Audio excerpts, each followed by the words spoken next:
Senza forchetta. Senza forchetta. Senza forchetta.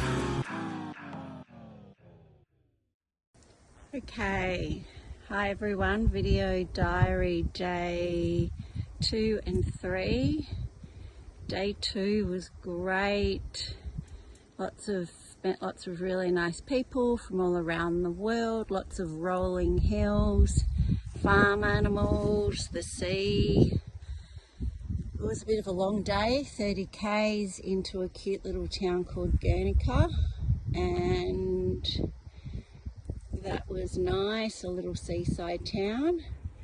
I'm nearly at my destination for day 3. Hopefully only 25 k's. I haven't looked at the steps yet. It's been like this, all those mountains up and down all day. Beautiful scenery, really hilly. I think this is for the next few days. And finally sun. Hope everyone's well. Bye.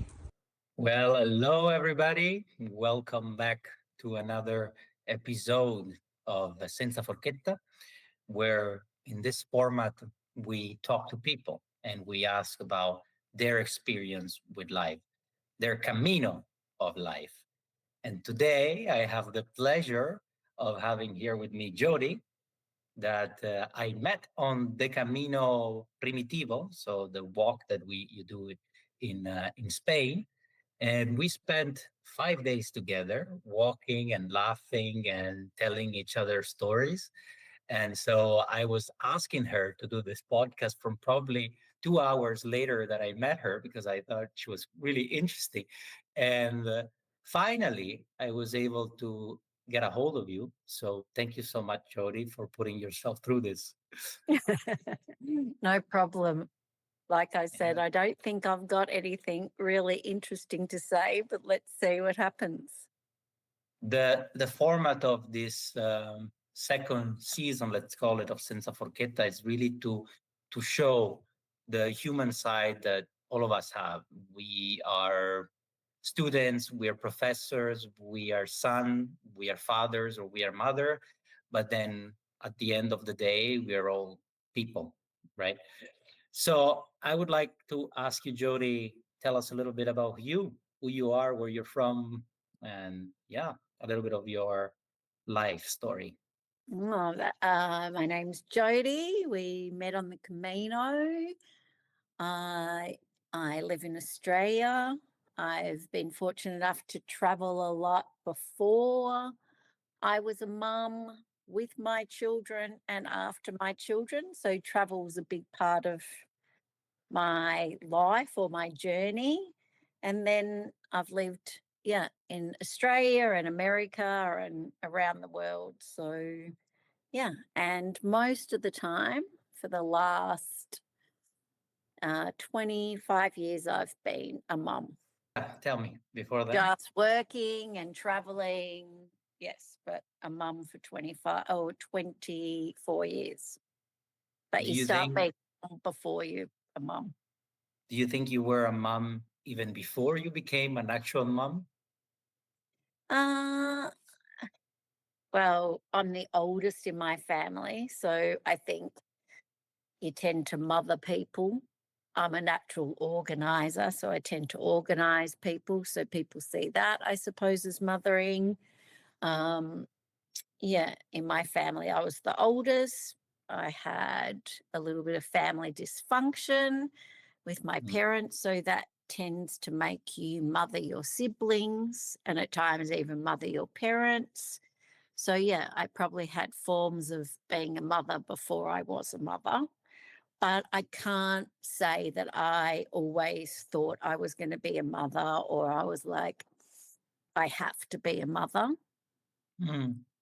I don't, it wasn't some girls from a young age think I'm going to have 3 kids and I'm going to do this and do that, or always know that they want children or lots of children. I never really thought that. Yeah. So what image did you have of yourself? Like what in your mind, what did you want to become I'm not a huge planner. Um, Yeah, I know that. On the Camino, I have witnessed that. so it kind of just go with the flow. And I think when you're younger, you're not always thinking about that. I think you're just enjoying yourself, and especially when you're traveling. I think with mother, maybe when you're in a long-term relationship, sometimes it's an organic thing. So, you meet plenty of girls who say, I don't want to have kids. And then they say 5 years later, she wants to have kids, because I think it is organic for some people. And also, I think it is sometimes a natural progression in a relationship, or in commitment. And maybe that's, let's face it, where there must be something genetically that makes us want to do it, because otherwise we wouldn't survive. So there's got to be a lot of instinctual things that happen for So you you to be. said you didn't really have it as a dream, and you were kind of going with the flow. And so what happened then? Eventually, you said you've been a mother for 25 years. So let's take us back to that Jodie. Who was she? What was happening in her life? Was it a Well, natural progression?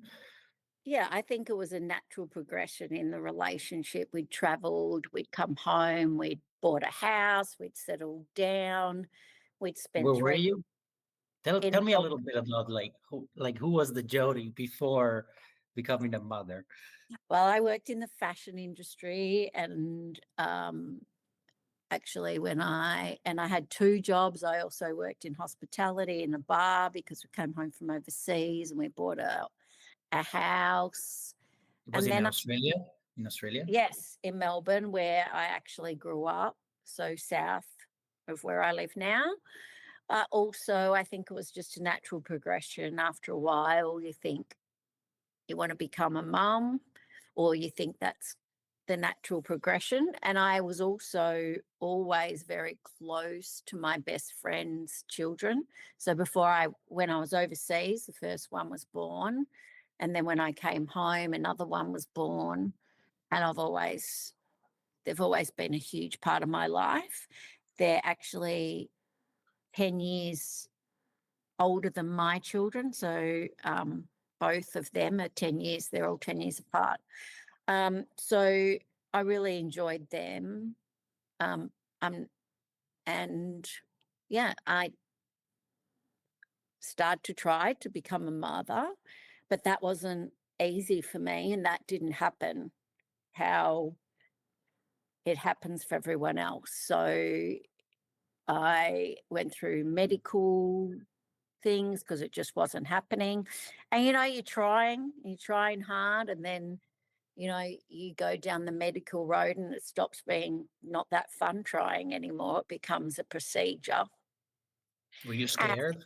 not really scared, I would say more frustrated, or then you start to think, why me? Other people can, you know, my best friend, she used to say she could get in the bathwater and be pregnant. So uh, it was just something that happened. But also, I'm not a negative person. So it was like, well, this is what's happening. So after process of trying medical intervention, research, doing your options, then I had IVF. And so then my daughter was born, and then 20 months later my son was born. So the second time it was It was just easy. not it was easy. So there is a theory with IVF that you're older, your body didn't know what to do, but once it's done it once, it knows how to do it. Maybe like muscle memory, I don't know. But anyway, that was my journey. And That's in very some sorry? that's very interesting. And actually, I want to intervene here because Yeah. here is where I go and dream about the story, and you are much more practical than me. Because my question to you is, do you think that your mind had any influence on the fact that you couldn't get pregnant? Because myself, as I am in my philosophical phase that I'm going through, I always like to think if we have a role in what's happening to us, and you're going to tell me that there is a muscle memory. I'm just pushing you to think it. If you think back at the girl that you were then, I don't think that you can wish everything, it'd be nice, and you do a lot of wishing and hoping and thinking, and you do all the right things, and you try Chinese medicine, and change your diet, and you do all of that. And my doctor used to say drug addicts have babies. Plenty of people have babies. They can be drinking. It's just like anything in the body. There's a lot of cells. There's a lot going on, and it'd be nice if our mind could change everything, but I don't believe that I know, is I know. possible. That's why I said it. But so my follow-up I question would can't. You be for can't you. wish a baby in there. Yeah, well, yeah, but I am kind of a baby. I am like I'm a dreamer. So my next question to kind of dig deeper into this is how was your relationship with your parents at that time, if you can recall? Yeah, my relationship with my parents at that time was not great, but it never has been amazing, and it never was after that. So, and it's funny that you say that, because when I had IVF, you go to the psychologist because they have to speak to you. And my mother had died, but I'd been on the journey already for a couple of years. And then my mum passed away within that journey. And the first thing she asked me was about my mum. And I'm like, this has got nothing to do with that, because it's it's like, I believe sometimes that psychologists always want to blame the parents. And as a parent, we make mistakes, we don't get a rule book, but also parents are just doing the best they can. Everything that a child does isn't directly related to their parent. You're different than your parent. I'm different than mine. My children are different than Yeah, me. I And agree with that. I agree with that. But the question is, what were you thinking at the time with respect to your parents? Because I feel like the psychologist will tell you how's the relationship with your mom, not to blame them, but maybe to show that's where you have a problem with. You haven't forgiven, because now that you're a parent, you probably understand a lot about what it means to be a mother. But back then, oh, of course, you appreciate your own mother once you become a mother, but more.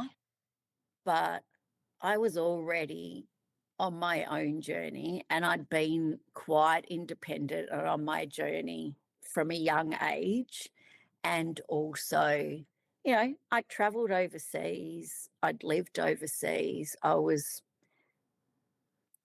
kind of didn't need that connection or long for that connection anymore. I was quite self resilient by then. I honestly don't think that my relationship with my parents had anything to do with it at all.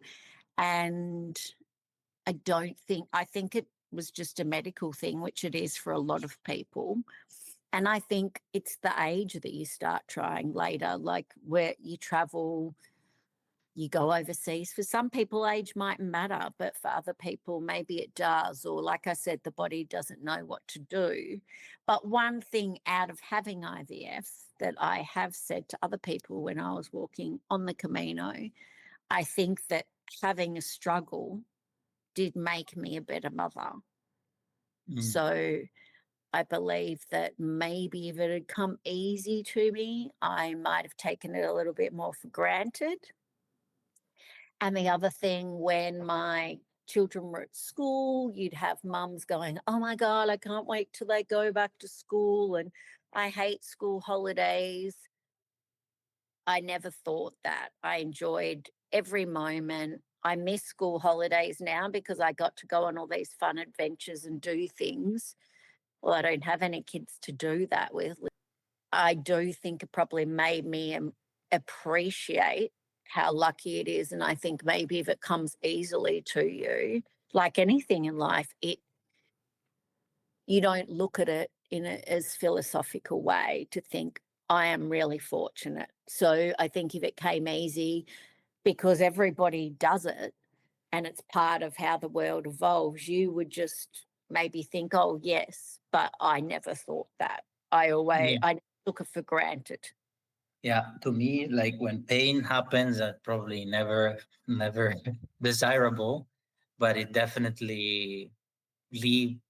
It's there for a reason. And now I know I will bring it back to a philosophical discussion where I think if it happened, maybe, I don't think sometimes we can even find a reason because there's not a precise reason why things happen. Like we are part of everything, and thus we are one piece of a huge puzzle. And I think that sometimes reflecting on how could that one thing have affected my relationship. On the other side, though, I think also a reason why I'm speaking to you is because, yeah, you were like my Camino mom, and You and and a we lot were, of other people. yeah, and I saw the relationship that you were establishing with me, and I thought how cool it would be also to be your son and like have a cool mom that it so walks 30 kilometers a day, that has a really like strong pace that almost more than mine. And so I thought that it was always cool to ask you how it was to be a mother. And on this, I think you just briefly touch upon it, but I want you to expand on the relationship with your kids that you have now. Uh, well, even though at times my relationship with my parents wasn't great, there was obviously wonderful times. And one thing that they did, because they were very young when I was born, they weren't strict. They gave you a lot of responsibility and they talked a lot about sex because they didn't want me to get pregnant young. They were very open because they were still young. I mean, they were 16 and 20. My mum was 16, my dad was 20. So, when they were 30, they had a 10-year-old. That's pretty, or like when imagine you 28, you've got an 8-year-old and an No way. 8-year-old, a 4-year-old and a 2-year-old or something like that. So they were very good and open. And I was also, therefore, I didn't have to really push boundaries or tell stories. I could go out, and if the party was boring, I would leave because I didn't have to be home at a certain time. I just had to tell them what I was doing and how I was getting home. So I have tried to take some of that to my kids. In some ways that was great, but they never picked you up from a party or did anything. So you had to be very independent. So I took some of that to my children. And so I had looser boundaries, I suppose, than other people, but I also did pick them up and drive them and was a little bit stricter about that. No, because sometimes I would have liked for someone to pick me up or, so I took what I enjoyed from my parents, and then with my children, I've always been very open, tried to be age relevant. For instance, my son said something the other day about, oh, yeah, but you used to smoke weed and do all of that, but you didn't tell us that. And I said, well, you don't tell an 8-year-old that. You tell a 16 or a 15-year-old that. So it's picking what's relevant for the time and trying to impart your wisdom a little bit. But also I feel like communication is the biggest thing, and always letting them know when they're in trouble that you still love, and consequences happen, but I still love them no matter what, and not to be scared to tell me something. I might get angry, and that's fine, but I'm always going to help and always going to be there. So the communication is a big thing, and openness and honest to a point. Like, there's still things I haven't told them, nor will I, nor do I have to, because I did have a life before them. And like their private life, I don't need to know everything, and they don't need to know everything. But communication and being able to talk about things that affect young people, which have affected young people in every generation: sex, alcohol, drugs, relationships, all of that, Jobs. Yeah. jobs, yep, all of that. So, I think it's super cool the way that you are able to have such a relationship and finding a balance between, you know, having a, open communication, but then also setting some boundaries when, yeah, when they need to be set. Like for you, like it is a curiosity, just a question yeah, that came to my mind. You think it's a hierarchical relationship anyway? So like the parent is at the top and the kid would have to follow, or how do you see it? no, I don't really see it like that. I think the parent is more like a teacher, Mm. and um yeah, and then, but you still, it's like it varies at different ages. When they're little, you have to tell them what to do, and you want them to do it, and sometimes they don't. And as you move on, you realize you probably shouldn't have cared so much about some things, like little kids, little problems; big kids, bigger problems. um People talk about teenagers. You think it's tough waking up during the night. Well, it's still just as tough waiting for your teenager to come home, or they're home late, or driving. So, but you don't know that. That's all. You just learn it because you're learning all the time. So if you want to impart wisdom, it's that. But it's to not worry about little things. And my friend, whose children are 10 years older, she always used to say, like in anything relationship, pick your battles, especially when they're teenagers. Because if you want to nitpick at somebody over every little thing, Mm. we're not going to have a good relationship. You're going to sound, that they're going to not feel good about themselves, and they're not going to want to talk to you, because every time they tell you something that you don't like, you're picking at them, or saying they haven't done something properly. So even sometimes when you are frustrated with them, you probably have to not say that. But then at times you get it wrong, and you do, because you're frustrated. So you impart your wisdom where they probably don't want to hear it at certain times, and it's the wrong time. So as a parent, you always question yourself, and you never think you get it right. So Yeah, I guess, I mean, how can you get it right, right? Because like even between your son and your daughter, I guess they are not the same people. So what worked with one probably didn't work with the other, yeah, right? and I suppose what is right, what is right, like you said, what's right for one mightn't be right for another, but what is right, I don't think there's any right. You're just trying to do the best that you can. But I do think, yeah, to be honest, Mm. appropriately along the time, and like you said, boundaries, you know, um, yeah. So And you mentioned how you are kind of a teacher when you're a mother. I wonder if you're also a student. So, like, what yes, your definitely. yeah, what are they teaching you, your kids? Well, I think sometimes kids are quite can see things very clearly, and usually when they're little, they're very honest. So sometimes they actually see things about you that you don't like.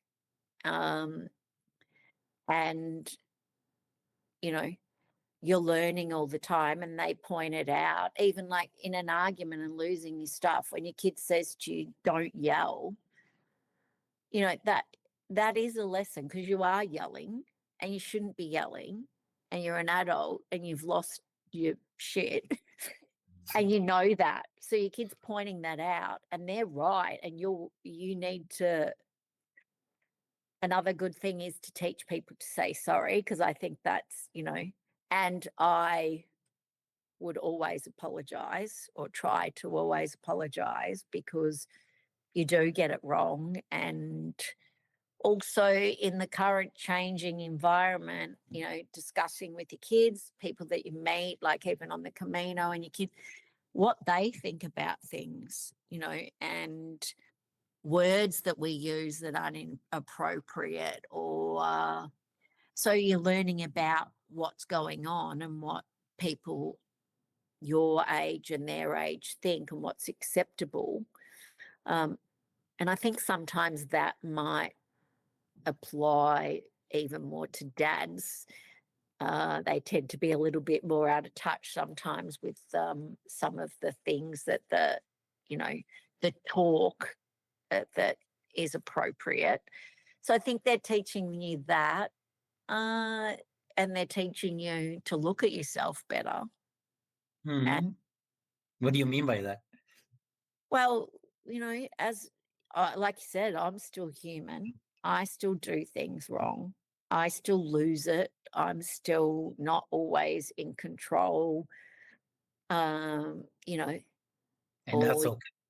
no, I know that's, or, like gossiping or something like that. The kids will say, oh, that's not nice to shit talk about someone if you do that. So you stop doing that, where. I remember the Camino, we had the Camino gossip. Yeah, that's it. And that was kind of harmless gossip, because, it didn't affect anyone, or, yeah, but we of course wanted to gossip. But we were making some of it up also. Yeah, yeah. I think that's also perfectly fine. I've been on this journey of let's call it self betterment, right? But then what I'm realizing, some aspect of me where I'm like, this is who I am. I don't want to change it. You know what I mean? Like, I'm accepting that it doesn't have to be perfect, because what is perfection anyway? So I imagine then, if I'm a dad, or well, if my partner is a wife, and like, how do you manage that if you know that, this, you feel like it's something that it's you, but it's probably not the best thing to do, and it could negatively affect the people around you. How, like, what was your approach? Well, I think you generally try and do better as a person, because you are a teacher or example setter. And the other thing is, hopefully you're maturing and growing. The hard thing about having kids, I think, is you always want their circumstances to be better than yours. And I'm quite resilient due to my circumstances. And I think people talk about today kids not as resilient, because as a parent, we don't want them to experience what we experience. So how do you teach resilience? My friends and I often talk about that, because you can't really teach certain things. They kind of happen through experiences. So, there's lots to always think about. And then some of it you can't think about, because you're cooking, cleaning, washing, getting kids off to school. So sometimes you're not thinking about, sometimes like it's just life and you're just moving through it. And I think there's different stage in parenting where you're just doing the best you can, or surviving. That's all right. Really?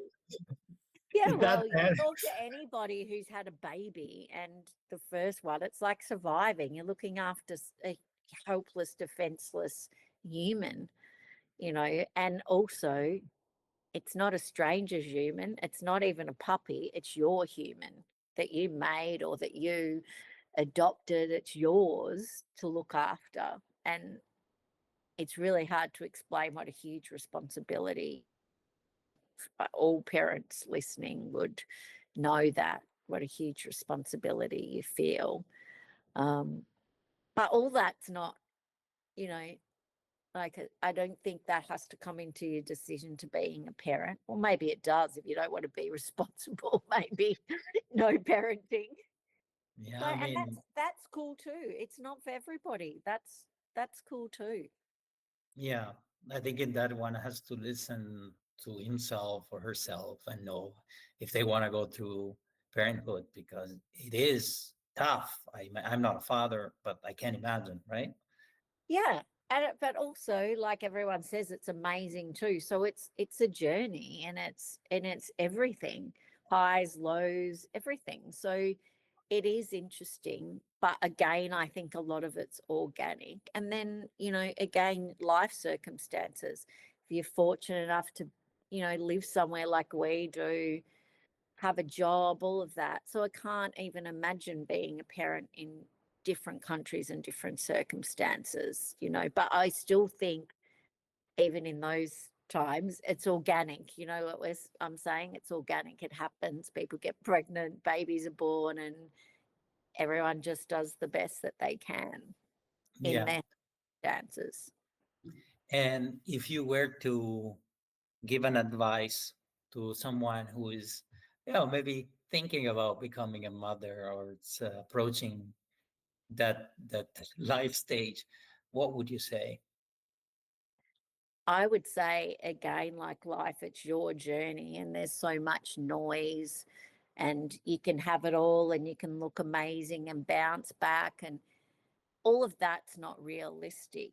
And I don't really think you can have it all. Like, you can't be a CEO and a full-time mum. It's not possible.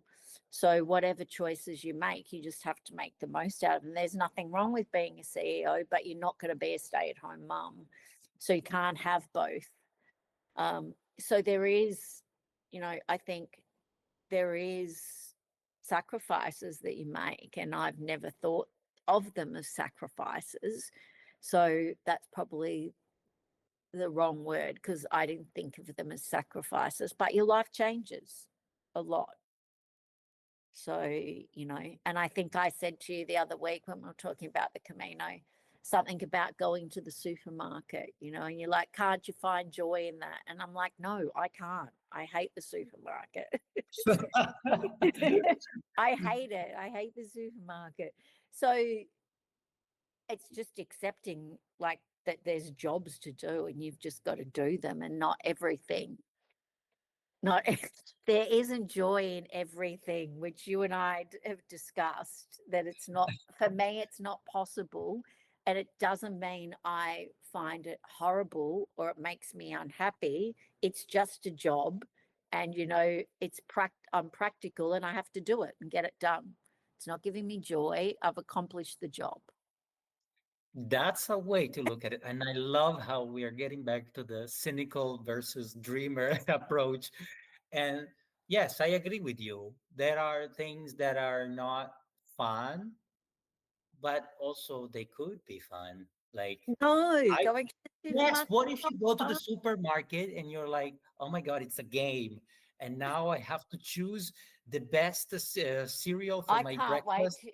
I can't wait till you've got two screaming kids in a shopping trolley, and Okay, and yeah. you're at I'm the thinking about it now. supermarket. Yeah. But I Yeah, mean, I the guess. supermarket, it's too bright. There's always somebody there you don't want to see. There's nobody to help you. It's not fun. That's So the my advice to future mom is don't go to the supermarket. order online and get it delivered. Yeah, that's why technology is very helpful. Yeah. Yes, it is. All the young mums now, I think, do their shopping, like supermarket shopping, online, and the guy brings it to the house. But that's just an example. But there is lots of things. You asked your mum, any mum, that you're doing, even your life. No one loves housework, doing the washing, putting that out. They're just life admin or life duties that you have to do and how you want to find joy in them. I don't care to find joy in them. I just accept them. And you want to find joy in them. I don't want to make a game. I want to get that job done and move on to the next one. Yeah, but then you probably mentioned like one excellent tool that is acceptance. If you really cannot do anything about it, just accept it as it is, Yeah, exactly. whatever it is. Jody, Yeah. do you want to leave a final message to our listeners? Well, I suppose I could leave a message, um, if maybe Camino related. When I first did my first Camino, people ask you, which they would have asked you. I don't know if many people or we asked each other this because it's not really something that I ask, but it does come up quite often, like, why are you doing the Camino? And for me, it was because for as long as I can remember, I have been a mother, a sister, a daughter, a girlfriend, a wife. I can't remember when there was just me and just me by myself. So for me, part of my evolution, you know, being a mother is still the biggest part of my life, but also being on the Camino, I was just me by myself. And if I didn't want to tell someone I was a mother or whatever, I didn't have to, unless people, not that I ever wouldn't say that, but what I'm saying is, it's always good to find your way back to yourself. Yeah. Doesn't matter what you're doing, but if you can find your way back to yourself, and I think as you get older, that hopefully gets easier. I hope age gives you some sort of wisdom, but yeah, it doesn't matter if you're a mum. Don't just be a mum. Still be you as a mother. I'm not mum Jodie. I'm Jodie and mum. So I never wanted the mum to be the first heading. I still wanted to be who I was, and that would be my only thing. Try and keep some of yourself, and then be a mum. I suppose That's that. actually very interesting. And it's exactly the point that, we want to show with this type of talk, that you are this, you are that, but also you're just with all of your strengths, your independence, your joy, but and your weaknesses. But yeah, you're And your you. acceptance. And your acceptance, yeah, please accept to go to the grocery store. You have to, or you can order online. But Jody, thank you so much You, for being Giovanni. you. Thank you for being you, and Oh, for and thank you for being you and making me laugh a lot. that's my So job. that's it's a good job if you can keep doing that, making everyone laugh. So let's keep and breathe. Yeah. Yeah, So but I'm not also only that. I'm no, also, exactly. yeah. That's always the thing, right? And my I also want to leave a message now. Again, I think what would be really a desirable state is a world where we can just be ourselves a little bit more. And I hope we get there. And I hope that I also sharing stories like this one show that at the end of the day we are just who we are, and that's okay. We are, Yeah, that's perfect. It's don't need yeah. to be anything. And as long as we're doing our best, which we always, not even all the time, we're trying to, but we're still ourselves and kind and respectful to other people, including our children, including other people's children, everybody. So, yeah, it'd be nice if we could all do that. But we, yeah, we're not, we'd be on here forever if we're going to start solving yeah. problems. Just you and I, we might, roll the tape. Let's go to another Camino. Thank you so Yes, much, that's. Jody. Thanks, Giovanni. Good Lord. Yeah, not bad. Oh, wow.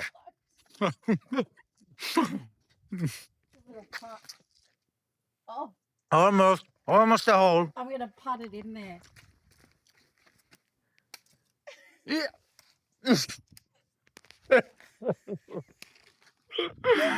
Senza forchetta, senza forchetta, senza forchetta, senza forchetta, senza